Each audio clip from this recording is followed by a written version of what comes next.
Hello everybody! This video is going to be a showcase of the biggest new feature, or well, features, coming to the 0.10.0 update of Super Mario 127, the revamped level editor. This editor has been in the works for a very long time now, and after a lot of effort and polish, we finally feel ready to share it with you guys. We think the wait will be worth it, as the revamped editor goes above and beyond the standards of the previous one, with lots of new quality of life features, a faster workflow, and completely new additions that will change the way 127 levels are made. Before we dive in though, I'd like to make a quick announcement.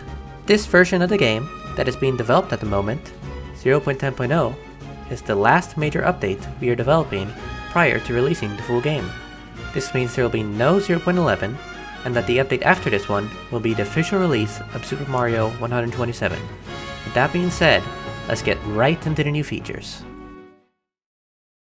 To start us off here, as you probably already noticed, there's been a major overhaul of every single aspect of the interface. Let's start off with the hotbar. In the previous editor, the hotbar used to take up the entire top of the screen, restricting your view significantly. We've optimized it to take up far less space, while being even more usable, which is demonstrated by the new palette switcher. Gone are the days of right-clicking until you got to the palette you wanted. To the right is the new tool picker. This new feature hosts a wide array of new means to create your levels. What you're seeing right now is the rectangle fill tool, which covers your entire selection with the tiles of your choice. We'll get into more of these tools later.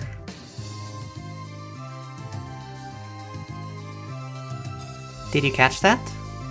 That's right, we've fully revamped the undo-redo system from the previous versions. This new and improved system is much more versatile and reliable than the old one, and is sure to save you if you accidentally fill the entire screen with tiles. For our next two tools, first we have the Object Tile Lock tool. This nifty tool allows you to place objects consecutively on the tile grid, as if they are tiles. Perfect for spacing apart coins or other obstacles. Next is the Object Trail tool. This is an implementation of our versatile path editor that allows you to place a large number of objects on a predetermined path. The path can be altered in many ways, including Bezier curves. Another new feature of the improved hotbar, the loadouts.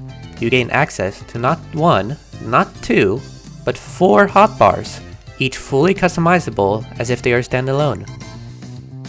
Another new tool, the Object Selection tool. This one allows you to select any number of objects and alter them to your needs, such as deleting them or moving them around, or even rotating, scaling, and changing the properties of all selected objects at once. Do you think undo and redo were the only things we are borrowing from photo editing software? Introducing Copy and Paste, the unforgettable duo. You can select any number of tiles or objects to copy them to your clipboard and share them with others. Then you can paste them into your level. For the next big addition to the update, and I mean big, the layering system. Out with the standard 4 layers of the old editor, now you can add as many layers as you want and change their order freely.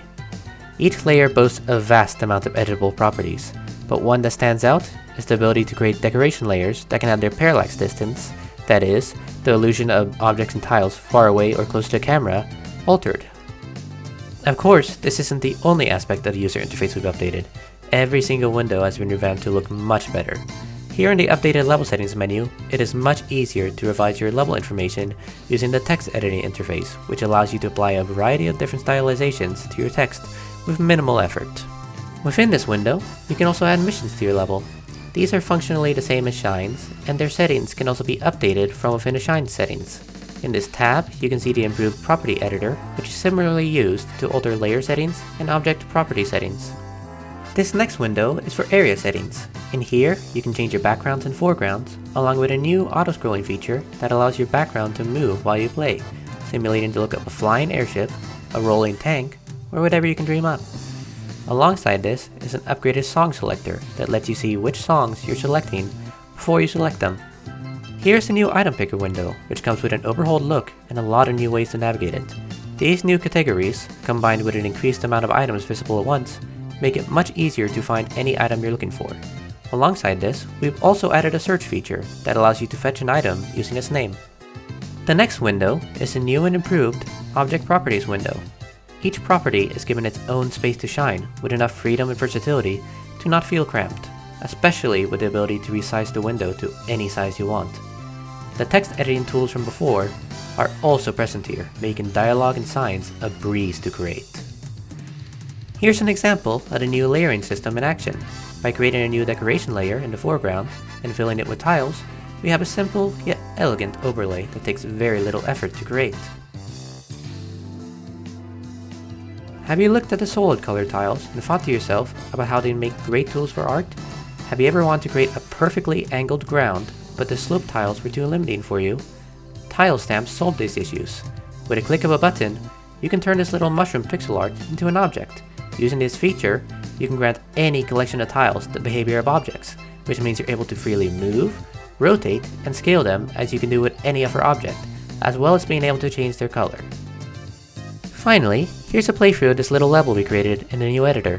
I hope you enjoyed this showcase of the new editor coming in the 0.10.0 update for Super Mario 127.